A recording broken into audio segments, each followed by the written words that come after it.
So I've sat with you two before, you know, and I like it. But I was thinking about it yesterday, and I realized you too, in terms of the difference you've made. You've dealt with women who are detached, who are disenfranchised, who've been kind of marginalized, and your lives have been devoted to helping them. And the parallels between you two, I mean, it's genius that the two of you are working together. You built systems, philosophies, and as we get into the age of Eros, and it's like the groundwork has been laid, and it's you know, in your own way, you've each done that thing of taking the toxicity of the culture and making medicine and giving it back to people. So I think that's where we kind of want to go, is the kind of the big picture a little bit. Poison to medicine. Poison to medicine is, I mean, to me, it's the theme of almost everything both of you do. That you. It is. That's actually the intersection where we meet. It's alchemy. And I think it's the intersection of what is coming into the world. It's both what I think is entering the world and what might make us seem transgressive is that we live precisely there, that poison can be turned into medicine. Yeah, I mean, it's the age of alchemy, and I think you're making it happen. And the age of Eros, Ira. Well, that's true. I saw Mike Tyson's one-man show on Broadway, and I had never seen anything like it. And I've seen a lot of theater, and I was so profoundly moved by exactly this, by the fact that it begins with, I don't know if anybody's seen it here. If you haven't, it's available online. But so he begins, and he goes through every single thing he's ever done. It's like a confessional. And then he says, but I didn't do that. And then he goes into the story. And there is a way that, as a human being, he speaks the language of the heart that bypasses every single thing, every single concept you would have of him or lay on him, it falls away. And you're just in a theater, and you just feel your heart. And I was sobbing. And so I said to Joanna, my friend Joanna, I said, I love this. And so the next thing I know, we were being introduced to his wife who wrote it. Flash forward, they heard about the work we were doing in prisons, Unconditional Freedom Project, turning prisons to monasteries. And she said, I have someone for you to meet. And, you know, we're all kinds of forces of nature in our ways, you know. It's like water, wind, fire, earth, you know. And so Topeka, I think I was in California or in Italy, and Topeka started working with Marcus, and they went to, we were turning Chowchilla into a monastery, Chowchilla Women's Prison, which is the largest women's prison in the United States. In the world, actually. In the world. And so we were and we were profoundly successfl, shockingly to us. We didn't know. Everyone said, in fact, Van said, it'll take you years to get into a prison. It'll never happen.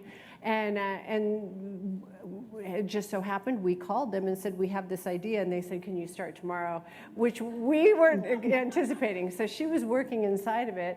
And Marcus, who was really the liaison to the various prisons, said, you have got to meet this woman. You have got to know Nicole.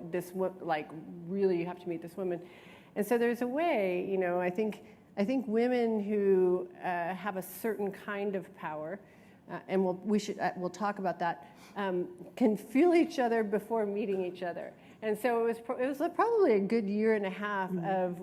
It was like we were circling like cats, and then we went, and then we had the meal at, we do free food in Harlem, and she was going to speak, and I was sitting there, and I felt her before I saw her, and then I saw her before I spoke to her, and then whew, it was done. We knew it. We were going forward with a shared vision. Yeah. And it is about power. It is about women finding their power, a power that's been lost or buried is probably a better way to put it. And you're both working to get women to recognize what they have. Well, it's about, and this is what I want to say, I think, because you use that word power, and first of all, everybody tends to think of masculine defined power. They tend to think of force or authority or holding something over somebody. And one of the things, and Topeka will speak for herself in one moment. But I also think we have a shared definition of power is that which uplifts, uplifts and supports all people. And so when we really got together on, hey, this is how I see it, and these are the places where it's not being mined. Right.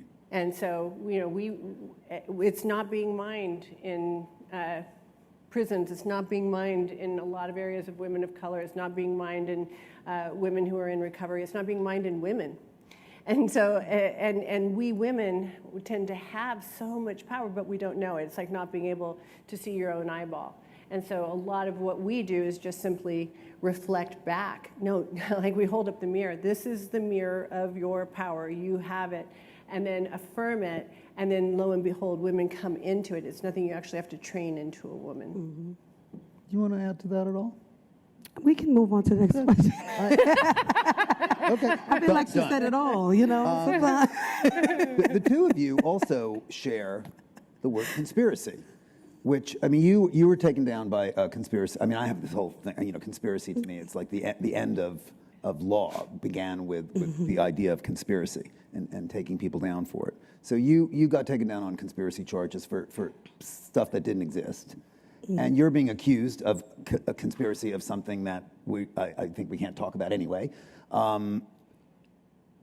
As women who have gone into these systems, I think you probably have a unique point of view on how women are treated and how women are characterized. And I think I want to hear a little bit about that because I think that's something we need to hear to understand what you're doing to turn it around and to help people based on your own experiences of having been abused by systems that have not been designed by women and don't think about women. And yeah, so I'll start by just even talking about where we are right now.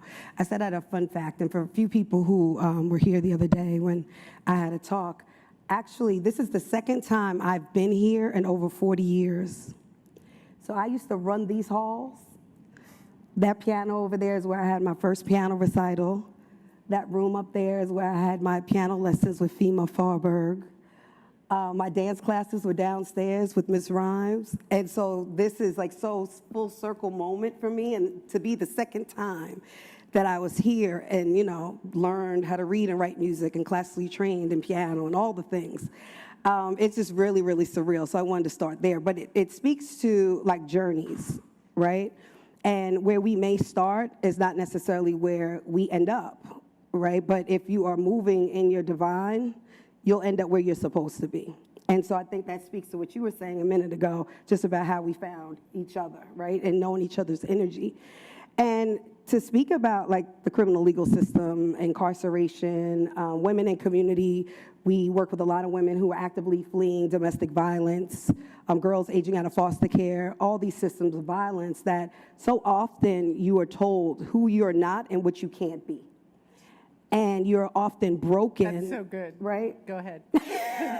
Who you're not and what you can't be. Mm-hmm. Yeah. And, then, we, as we grow and we become who we are to become, we start to really go against that narrative, right? And it becomes uncomfortable if you become aware and you're aligned with that divine. And so some of us end up getting caught up in the legal system because we go against what this kind of status quo is about who we are supposed to be. And then when we get in that system, again, it is imposed upon us who we're supposed to be. And so I often speak about how, for women, the adult continuing education courses in federal prison was knitting, crocheting, plastic canvas, and beading.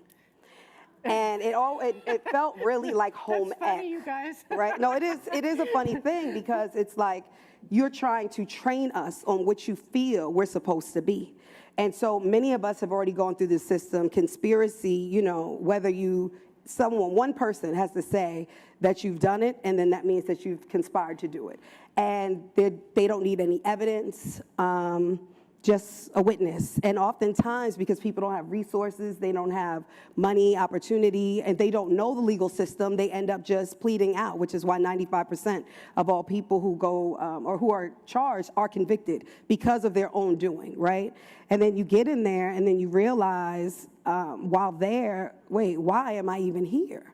You know, if this is supposed to be a system that's not supposed to punish, but yet rehabilitate and correct, which is corrections, but does the complete opposite. And often women are consistently broken down, you know, the way the conditions are, how we're ripped away from our family, mothers, how they can't have their children, pregnant women who were shackled during child labor, and all the things, and then you're released one day. And you're in a world without anything, without resources, more barriers, over 40,000 barriers to women who, the stigma, the hate, the guilt, the shame. And then you wonder why there's high rates of recidivism, because there's no programs, no processes, no opportunity. And I overheard you talking earlier, and you know, when I think about, you know, the system and these conspiracy charges with the legal system, it's like incarceration in and of itself is forced labor. Right? I mean, that's what it is. You know, the 13th Amendment, those who've seen it and who have not need to see it. It is forced labor. It is slavery. So when you think about the systems that so much of us are under, and the fact that they have forced this, you know, construct since getting rid of slavery, except involuntary servitude, when you are actually incarcerated, to think about how all of this comes around, and I'm being vague because I don't know how much I can say or not, but those who know, that they consistently are doing this to women. Oh, yeah. Right? And so it is, you know, involuntary, it is imposing, and it is harmful. Beautifully said. And the reputational thing that gets done to women in the media when they're accused of anything, it's like women are treated differently. Oh, 100%. When the media first came out about us, I was speaking to somebody and I said, what does somebody even do here? Like, do you just go? What do you do? And they said, and we were talking about it in the context of, you know, my whole life has been devoted to women's empowerment. So it was so backward. I mean, the notion that my life is dedicated to women's freedom and that I'm facing prison for that is bonkers. But what he said was, he said, no matter what you do, you have to fight like hell.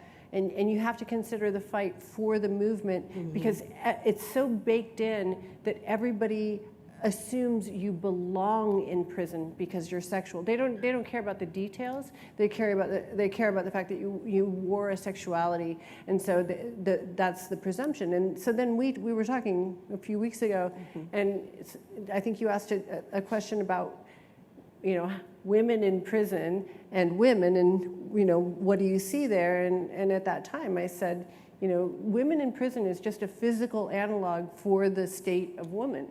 You know, it's either external with bars and cement, or it's internal with all of the ideas about who we're supposed to be, how we're supposed to act, what we're supposed to weigh. I mean, like, I was just talking to somebody about Ozempic, and you know, and this whole idea that we're supposed to constantly be managing our weight. Like, this is just one small fact, but 80% of women's ambient attention is dedicated to the sensing of their body and their weight. That, I mean, it's disabling at a certain point. So what we have to begin to do is, you know, is begin to open the various bars and do it together, and that's what we were dedicated to. So then we talk about this idea of sexuality as the source of what will break us out, and it's so unbelievably difficult to understand. In the same way, the same way when we talked about the war on drugs. Right? Doesn't that sound noble, like a war on drugs? And you're walking down the street, and you know, I live in Harlem over here, and they have spice, and you see people who have done spice, and somebody described it like inhaling and exhaling at the same time, which sounds horrible, which is probably why they look like they're in great pain. And so you hear war on drugs, and you think, oh, that will take away that pain. But you don't realize it's a proxy. Oh, yeah, yeah. It's a proxy for a war on people of color, and that it ends up somehow being this ultimate weapon that moves people of color into prisons. And the same thing is true, I believe, of the war on sex. You know, there's this idea, oh, we have this war on sex that's here to protect women. Oh, but lo and behold, it ends up being what removes the fundamental source of power and sovereignty and self-possession, and most importantly, creativity for women. Because where we are now, and I you know, I'm of the deep-seated belief, my vow is to get out of suffering, the causes of suffering, and get others out of suffering. That's my vow. And so then when I looked at it, when I looked at the entire picture, how are we going to do that? Well, we're going to need a profound power and sense of fuel and creativity, and whatever is strong enough to subdue the forces of greed, hatred, and delusion. You have to have something that's strong enough to do that. I can tell you that my accommodating and sweetness and honey pie and ability to be a good wife is not going to get us where we need to go. We need, you know, we need really an elemental force. And so I think that that's what we're looking at in terms of when we talk about stigma. These stigmas almost invariably have to do, women's stigmas have to do with women's power. That's what gets stigmatized. Well, this is what's so fascinating about it. It's like everything that a woman should be is what is either outlawed or deemed improper. Right. And it's so the stats on PTSD, on anxiety, on depression are way high with women. Yeah. And it's the very society that's creating this. I mean, it's this kind of cyclical issue, and they've gone up. I think those numbers. Yeah, for sure. Especially for incarcerated women. Yeah. You know, when 95% of all women who've been incarcerated have been a survivor of some type of sexual trauma or violence, domestic violence. And also 90% have reported some type of mental health issue. And that's reported because, again, we talk about stigmas and things like that. And, you know, when you were talking about, you know, this correlation between the war on drugs and the war on sex, it made me think about the uptick of incarceration of women. Because over the last 2 decades, 20 years, 2 decades, get my numbers, it has been an 800% increase of the incarceration rate of women. Yeah. And when you think about that, you know, there is a direct correlation. We got unruly. we got enough. We got enough. Well, we got the pill. Is that it? And as a result, we got mouthy, and now so just send us away. Go ahead. Sorry. There is that, right? And there's the criminalization because of that, right? And so, you know, we think about, you know, that's what really drew me to Nicole and the work that Nicole has been doing, because, you know, we often are taught not to talk about our own sexuality, our femininity, you know, what that direct correlation is to even healing, the things that we have experienced throughout our lives that have caused different, you know, things to happen in our lives. And then those of us who become empowered from those things, we're then looked upon as if, you know, it is wrong. And I think that the work that we do collectively is to allow women to use every experience that you've had in your life as a way to empower yourself to be free. And that's like true liberation. And it's not just about, you know, the bars, as you mentioned, because I was incarcerated way before I actually ended up in a prison. That's right. And so when you think about that, you know, that's why there are so many of us are impacted by this system, because we are imprisoned within our own lives because of just, you know, the stigma and things that are put upon us. And so you want to talk about trauma. I mean, because I want to talk about trauma because our concepts are so wrong-headed and backward and upside down, both in terms of what trauma is and how to heal it. And so we did this. We've done extensive research, right? So we were at Johns Hopkins, did research on what's called the MEQ, which is the mystical quotient. So when you look at what the only protocols that work for PTSD, that really work for PTSD, what they found, that, you know, you find the greatest efficacy with psychedelics. which are not necessarily a sustainable activity on a daily basis for working with your PTSD, in my opinion. But, but I can tell you, in my 20s, I did the research. So, but You're a rare bird. but so really, there are several means of accessing the mystical state. What they find is that people who enter it can remain there for a period of time. What happens is that the healing of trauma occurs as a byproduct. So it's a kind of backward to how we think things work. The body heals the mind doesn't heal the body. And by that I mean brain or rational. Okay, so if you think about the research that the woman did in the TED study, where she stands in a stance of confidence, and then lo and behold, you test her for confidence, she tests much higher. So you can change the body and change the mind. This is actually, I think, the edge of science right now. This is where all science is going. So what they find is, okay, so you have these are the access points to the state that, as a byproduct, heals what are called the 5 precursors, although this controversial term, but depression, ADD, addiction, emotional numbing, and PTSD, right? So those are the markers. You're looking for those markers. If they're low, you have high mental health, right?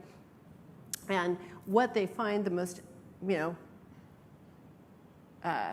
efficient means of getting lower markers is this mystical state.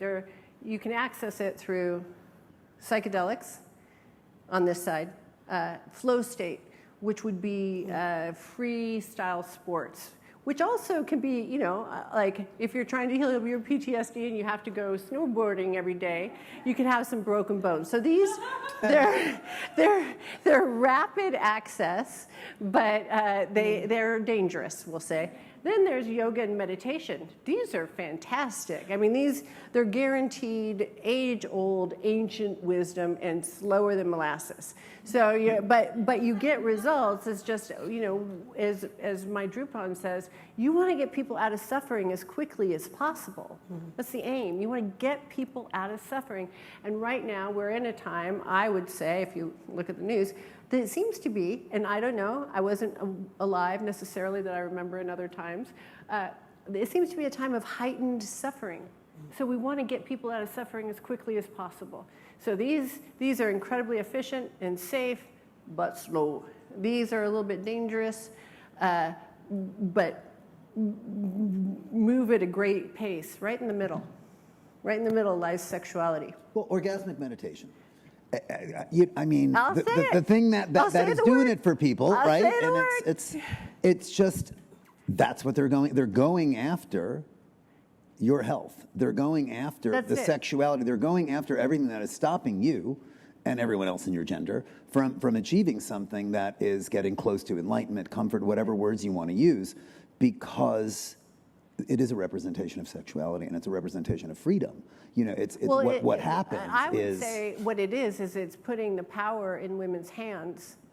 And I don't know exactly. I won't speak to other people's motivations, although I will, and say I think that it's putting power in women's hands, because it's tremendous power to have unmediated access to the highest states of consciousness that exist, where healing occurs as a byproduct. That is as powerful as you can get. That no matter what is happening, I have an access point to peace and freedom. That's pretty powerful. And then, this is the other link to the drug wars, too, because the reason we saw all the hallucinogens go to class 1 in the late 60s, people were getting enlightened. Yes, people were getting enlightened. It got shut down. And people weren't relying on external institutions that mediated their states of freedom. And so what ended up happening was the toxic forms of intoxicants got conflated with the liberating forms, so that really this was the target. What liberated was targeted. I think the same is true for OM. I mean, we have, our protocols have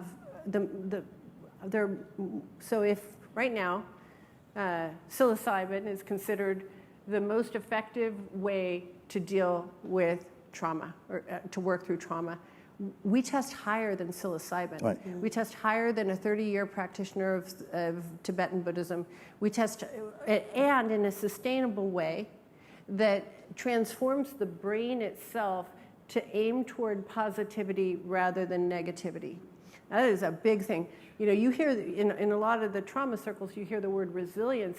This is beyond resilience because it's gearing toward the capacity toward human growth and human flourishing. Yeah. And it's coming from women. Pardon? And it's coming from women. Who, it feels as if every step forward, there's kind of like a pushback. And it's the steps toward liberation, it's the steps toward health. And the minute it's seen, it feels like there's this effort to push it back. And you two are building a movement. You know, so I'm like, I think you're on the front lines of this. And I ask this question every time, what else can we do to get people to understand that you are doing something that is of such phenomenal importance that we all can help, you know, to kind of push back a little bit, because you're putting yourselves on the line. No, right, and I think we have to continue to have conversations like this. We have to go into rooms where people are not aware of things like this. You know, talking about sex, talking about sexuality, talking about your body is frowned upon. You know, it's not ladylike. You know, I don't mean that really, but that's what we hear, right, Yeah. as women. And I think, you know, giving ourselves permission to be able to talk about these things and to hone in on our true divine and what we want, I think is what's important. And so for me, it's getting the information out. You know, it's starting in community. And for me, community looks like prisons, looks like shelters, looks like places where there are women who are eager to learn. You know, often we don't hear these, we don't know, we put things in the trash, we're told not to talk about it, but the more that people are enlightened, the more they are liberated. And so I just want to continue to get the information out. And so any room that we can come into, any space that we can come into to share the information, it then gives a person a choice. You know, people need to be educated. And if there's research to back something up, there are people that actually have experienced this that know that it works. And if you're looking for something that is a healthy way to practice in your life, you know, you should have the information. And for me, I just want to be able to talk more about it, open up the floor for my friends and people who look up to me. Because when you have people that trust you and believe you, and I have gained a lot of trust in the last 9 years post my incarceration and doing this work, then I bring something to people that they know, they see me. They can see my liberation, if you will, over the time. I even often laugh at how I was when I first came home to where I've evolved to now. And all of that is being able to really just own my own power. Thank you for doing that. No, sure. Yeah, you know. Gotta do what you gotta do. Nicole, it's like they took you down for that. And it's just like when there's success and people can see it, the threat is also seen. And that's where I think, you know, the idea of you two getting women together it's brutally important right now, especially post MeToo, which, you know, kind of just disenfranchised women, like women disenfranchising women. And I'm kind of curious to get your take on all that. I mean, I know, Nicole, you really kind of followed a lot of this and saw you knew the Me Too movement was going to be worse for women before we even were calling it Me Too. Yeah, you know, you saw that coming, and I'm kind of fascinated by your take on this, because you just intuitively knew, oh, they're taking us down the wrong road. I knew. Well, so what I want to say is, although I would be happy to have it not be me. Okay, we can come back to that later. No. Like but I mean, I would be happy to not be proof of concept. Right. Sorry about that. Om can give you enough stability, a ground of joy and resilience that you can make it through incredible duress. But I think that's part of why it happened. I think prior, you know, it's easy to say, oh, you know, she's this businesswoman. What is that term? I can never get it right. Boss, bitch, whatever that new thing is. But then the world did see me go down.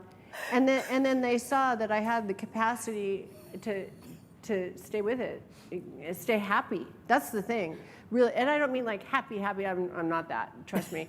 I'm Sicilian. I never was that. I never will be that. But I operate from a foundation of joy, no matter what. Yeah. No matter what. And that's why we have the Unconditional Freedom Project. I am unconditionally free, and as a result of my practices and my wonderful mentors and friends and community. But I want to go back to, you said, what can we do? I just so happen to have written a book on this. No, but I did. I read a book, Erotic Justice, on this, because I think we're just so upside down in terms of our ideas of social justice and divine justice, and they're separate. And when you separate those things, they get damaging. You lose something. But I was on the front lines. I tend to be a frontline person, apparently. During the time of HIV, I lived in San Francisco. My best friend was gay. My whole community. I dated a woman. That was my world. As we saw, this horrific Black Plague entering, and this is what we saw, and this is why I think I went through that. I learned a few things. One is silence equals death, and so that was put in me very early on. But this is what I saw. There were so many factions, and there were like the Sisters of Perpetual Indulgence, there were the leather guys, there were the dykes on bikes, there were the lipstick lesbians. There were all of these communities, and they were factions, and everyone thought they were better or worse than the others, and it was totally divided. And then all of a sudden, enter an enemy bigger than each other. And when that happened, all of a sudden, we were forced to forget the ridiculous illusion of separation in order to come together for something that was deeper and more important and more meaningful. And when that happened, I remember understanding, I had heard this quote, liberals circle the wagons and aim in, and conservatives circle the wagons and aim out, as to why conservatives have more power in the world. And that we had been spending all of our energy and all of our time infighting with each other, and as a result, we had taken ourselves down. And that the single element that changed that war was the understanding of unity. And I feel like, I have been saying for a long time, you guys, there's a war on sex, and that war on sex is a war on women. It hasn't been a message that caught on, but it will, because it's true.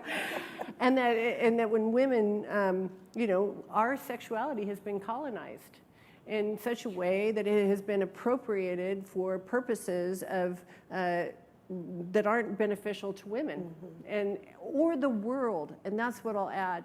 It's not. I'm not. When you've been an activist long enough, and you learn that you're not against anything. You're for something. And so I'm for all of us healing. And the only way that can happen is if we take back what was intended to be ours, because we are the ones who know how to steer this in such a way that it's for the benefit of all. Many years ago, I was at a New Year's Eve dinner with like 3 very well-known American writers, and they were all kind of busy bitching about everything, the world, and how we've lost our place. And one who actually is a devout Christian, kind of quietly, Catholic actually, said because it was us and them, they have God, and we have nothing. And it was fascinating to me, because it's like, we don't have nothing, but we don't have this thing. And I think what's happened is we now have spirituality. Right. And that is opening up a lot. And I think we're seeing it in the work you're both doing, is that it's not so much identification by religion so much as it is a kind of, I think the stats right now are that cafeteria plant spirituality is what most Americans are going toward. They have a little bit of cultural heritage, a little bit of this, a little bit of that. And it feels like you two are in a position to maybe make that case, that getting more involved in a spiritual life is one of the things that's improving the conditions of people. Or it feels like both of you are deeply spiritual women. Yeah, it's I don't think you can live without it, and for me, in my walk in my life, God is centered. And so that's wherever I go, God is there, right? And that's the way that I'm able to have high consciousness, make the healthy choices for me, right? Helping other people, understanding that I'm here to serve. And what does that look like? That it's not just about me, it's about all of us. And that's why, being a vessel, even to open up opportunity through information, is important. That we can't hold that information away from people. And I know that for the work that we do each and every day, it is, my goal to try to open up the minds and hearts of people, right? Whether it is to let them know to, get rid of the conspiracy law because it's trash, and it is to allow women to be women. We have our own ability to make choices and decisions. We don't need someone else to make those choices and decisions for us unless we invite that. And, so often it has been this culture, and while we've had all of these movements that have, or we're supposed to liberate us, it often seems even more oppressive. And, I just want to continue to be a part of, the right movements. Right. And for me, this is the right movement, because not only is it helping me in my journey for helping and seeking and loving, my love of God, my love of spirit, my love of people, but also helping other people to see what is important for them. Right. That was good. Yeah, don't you think? I think I have concern about what, in a sense, what has happened to spirituality. I'm a practitioner. I'm not a light, fair, spiritual person, and for that reason, I can be something of a purist. But all spirituality to me boils down to this: I want to get out of this suffering, right? So I can learn how you get out of suffering. And then I understand the causes of suffering, and then I want to share what I just learned.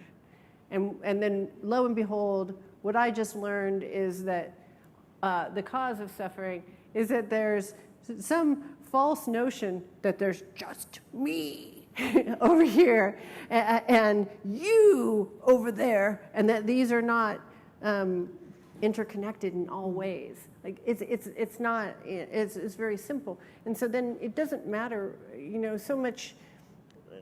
The Dalai Lama has said, I don't want you to leave your religion. I just want you to understand these basic concepts about how it can work. That no religion is bad per se, and there's been a lot of anti-religion. That's why I say that. But if the simple recognition, hey, like Ram Dass said, we're all just walking each other home, and then my Lama says, like drunken sailors, but but we are. And that to me, the whole of spirituality comes in that one frame right there. I love that. We're all just walking each other home. Yeah. And belief systems. Yeah, I love that. Yeah, it's where you both are examples of the evolution of spirituality, taking it from a place you grew up with and expanding from your core values, but creating your own belief systems. And I think we're in a very interesting time, because there's a lot of rigidity, and you're like the opposite of rigid. That's good. Because what happened for me is, as since a long-term time meditator, practitioner, this is what I found. I ask these questions: is it true? For whom is it true? Is it true eternally? And then, is it true for me as a woman? And when I asked that last question, about, 90% of all things that people say are true in all dimensions don't turn out to be. Mm-hmm. And so then what I had to look at is, okay, how do you begin to speak to a woman's sense of spirituality, again, that isn't opposed. Like I have not left my practices. And I used to teach women's studies. I was a graduate teaching associate of women's studies, and and I had been in, sort of like rigid feminine women's studies. It sucked. And then I found Audre Lorde, and I mean, oh, it was revelatory, the angels sang. And what she said is, Eros is spirituality on the feminine plane. And everything changed in that moment. I understood, oh, wait a minute, all of that I'm trying to do, it isn't that I'm incapable of doing it, it's that isn't mine. That's like the fish trying to climb the tree and judging itself for its inability to climb the tree. No, Eros is my plane of operation, and that needs to be represented in the world just in balance. It doesn't need, there's this idea like, when women get power, we will overthrow everything. No, I don't want to be a man. I want to be a woman. And I mean, Topeka talks often about remaining feminine while incarcerated. She talks about the fact that she was wearing lipstick all the time, every day. Yeah, every day. It was contraband. And she wore it. But the idea of the world is imbalanced. It's lacking something.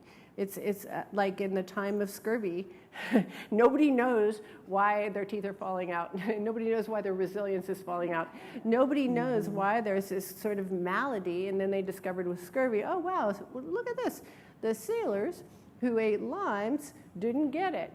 And there's, whoa, lo and behold, women who are in ownership of their erotic selves don't seem to get the same maladies that we're seeing throughout, the high levels of anxiety, et cetera, et cetera. So then you go back and you look at the movie Hysteria, if you've ever seen it, which is a little bit dramatic, but this idea that these women were going through, they had this high anxiety and they were fearful and irritated and timid and frigid. And then, you know what they discovered? Oh, they discovered the vibrator. Now I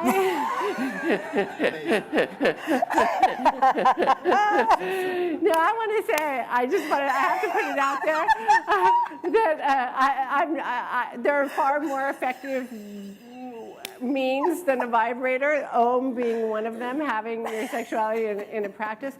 But they were onto something. Mm-hmm. They got it. Oh, wow, that experience of a woman not expressing has her contract and pull in. That contraction feels like a perpetual state of pressure. That pressure feels like anxiety, hypervigilance, constantly taking the temperature of everything, seeing if I'm liked, if I'm not liked, if I'm way too much. It's really through that opening and release that we begin to relax. When you relax, in all the deepest forms of spirituality, the highest level of the practices that I do, the highest level, you know what they say? Relax. Like, you go through 30 years of sitting, your knees breaking, everything, and then you get to like the big stuff, and it's relax, because you already are it. Yeah. And so it's a matter of relaxing into that. Go ahead. Female consciousness is kind of like an unknown term. That there's such a thing. Yeah. And it's like, as I think about it, it's like there is a female consciousness that is uniquely female. Yeah. That like no one credits. And that's the thing that we know what it's like to have a human life inside of us. Right. That's going to profoundly affect how you look at the world. We know what it's like to have a human life growing inside of us and a human life entering us. You know what I mean? Like, I think so, yeah. We understand what it's like to be space that is accommodating and opening to, right? I love her. Well, that is going to give you an entirely different perceptual ability as to how to approach the world that isn't going to be just rooted in combat. Yeah. And the reification of self, it's going to be an open, spacious, and creative. We create, so we have creativity within us. We have the ability to bring that into the world. Mm-hmm. Creating, it's depoliticization also of consciousness and sexuality is the other thing. I mean, everything has become so political at this point that it's going to fall in on. I mean, it has fallen in on itself. So we hope soon. Yeah. Well, I mean, I think you're working with the right people. In terms, I mean, I met you in Chowchilla. Yeah. And actually, that writing workshop I brought in was from her story writers' workshops. It was developed for women who were disenfranchised. And what I saw there was these women who'd been, I mean, some behind bars for like 40 years. Yes. Just hadn't had an opportunity to tell their story. Nobody listened to them. See, this Ever. is And it was like, you just go in, and suddenly it was like, I mean, you know, I'll get teary here. It's just like everything came out. And you could just see the look on their faces, like they just released years and years and years of tension. But that even which in is that, not expressed will destroy you. That which is expressed will be your salvation. Again and say again. that again? No, That say it which again. is not expressed will destroy you, and that which is expressed will be your salvation. Yeah. And again, you see it. You see it in the writing. You see it in women. Any kind of expression, and that's really the prison that women are in. Is the prison of feeling.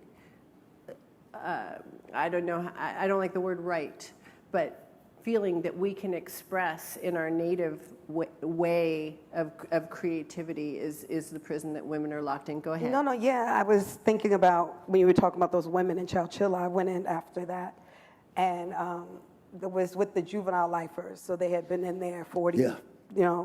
I think. Convicted as adults when they were like 15, 16 years old. Exactly. And I remember they had to do these like victim statements. That's what they call it. Yes.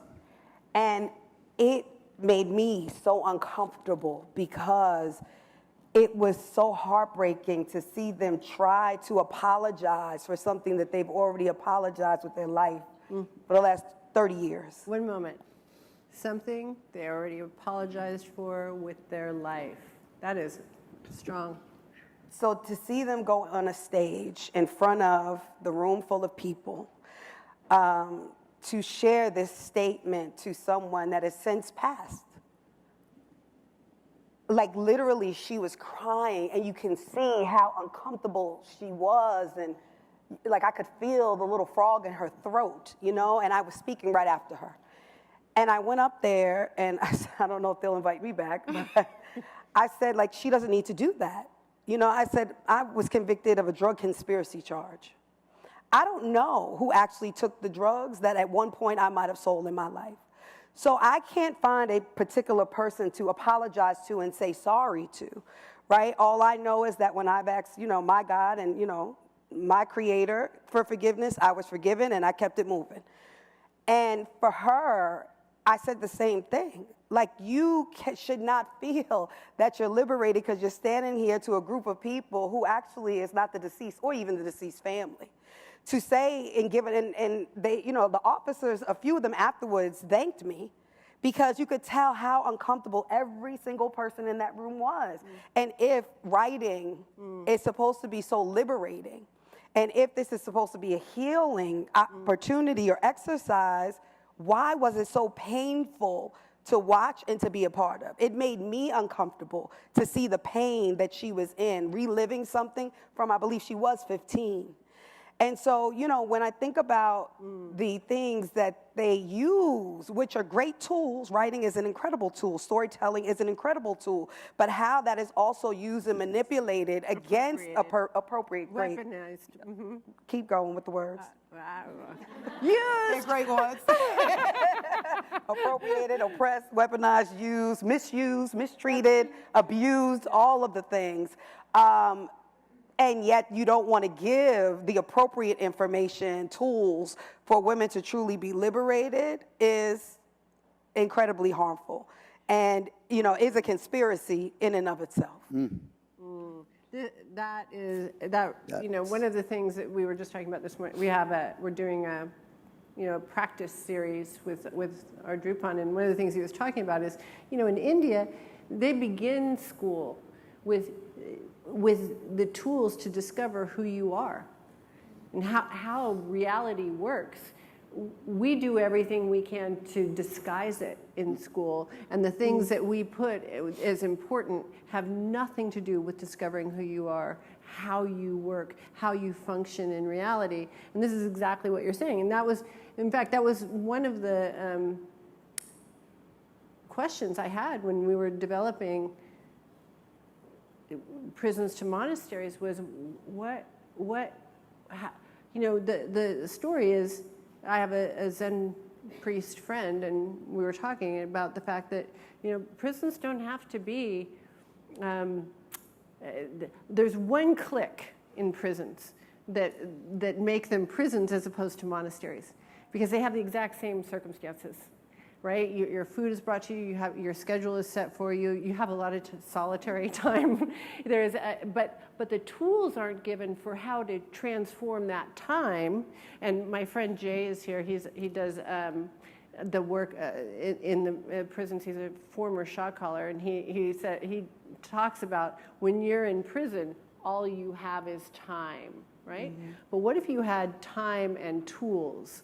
And what if you took the original intention of a penitentiary, which it means time to contemplate until you can discover how you work so that you can heal and amend and become who you're meant to be on the path of flourishing, which is to contribute. That's the original intention of prison. So that was my question. How do you provide the tools that transform mere time, punitive time, mere time, into something that benefits everyone? And I just want to say this one last thing that we've talked about. And that's this notion that, and I say this to your idea about apologizing, this notion that, that prison should be this continuation of punishment, almost like, those movies, military movies where they have like a pillowcase and they stick bars of soap and they just keep beating someone with a bar of soap. Mm-hmm. When we started to bring in prisons to monasteries, we actually had other groups who were opposed to what we were doing because they didn't want something that wasn't merely managing women in prison. Something nice. Right? It's like, oh no, they don't deserve good food. No, they don't deserve yoga. No, they don't deserve these things. And I had to say to these people, they're not going to be behind those walls forever. Yeah. You want every single woman who's incarcerated, every single person who's incarcerated, to be as healthy as humanly possible, because when they come out, wouldn't it be great if everyone who came out of prison came out not only healed themselves, but ready to contribute with a skill set to contribute? I mean, and it has to be holistic. That's the other thing, because we did the same program for people who were incarcerated as we did. We talked about this the other night, as we did for the corrections officers, because you have to heal the mind of the one who's punishing as well as the one who's being punished, because they're in a locked relationship. Yeah. And the thing we discovered is, oh wow, you know what? The system of incarceration hurts everyone. One of the most devastating stories, because we had this, we didn't know. I wrote this book, Guards to Guardians, and just, it was a program for these COs to go through. We didn't know if they'd want to go through it. We didn't know if they would think it was ridiculous and hippie kind of thing. First of all, they cried more than anybody. They cried more than anybody. The idea was you get to be elevated from mere guard who's just there to punish to a guardian who's there to elevate people into their highest good. That's the idea. And one of the stories was, one of the COs said he walked into his daughter's room and he said, "Get in bed, lock down in 10. And he realized he was talking to his child. And he realized, oh, this system infects everybody. That's right. Well, you liberated them from a certain kind of hell that they were. I mean, you're making systemic change through programs. We're doing what we can. If it were just for me, it would be great. I'd be happy. It'd be great. If it were just for women, that'd be great. I think if it were just for humanity, that would be great. I think it's for the planet. And I say that because I think, in the summer of love, I was born in the summer of love, and, it was sex, drugs, and rock and roll. And I do think a certain consciousness was beginning to enter. There was something we tapped into. We didn't necessarily really mine it very well. I think it's 27 years later, if you're familiar with Saturn Returns. I think is getting refined. And what's getting refined, because again, fundamentally, if I were to say what feminine consciousness is its creativity. It's an undifferentiated ability to see. And that's why, in other traditions, which I have tremendous respect for, you have, you become X, Y, Z, sort of if you were to have full realization in feminine consciousness, you would become an artist. I joke, like I often make a joke, a lot of my friends, they have names before their names, and I often, like I'm woman Nicole, that's my name, or erotic artist. And so it's the capacity, and so there's a whole series of skills that are far different if you're operating according to creative consciousness or rational consciousness. Mm-hmm. But the piece that's the hardest for us to understand, and once I think this really clicks in, there can be two complementary systems of order that can be radically different, rational and non-rational, and that they can operate in concert with each other. And we haven't explored how incredibly potent and beneficial this mindset is of being creative in the world, as opposed to merely being productive and functional.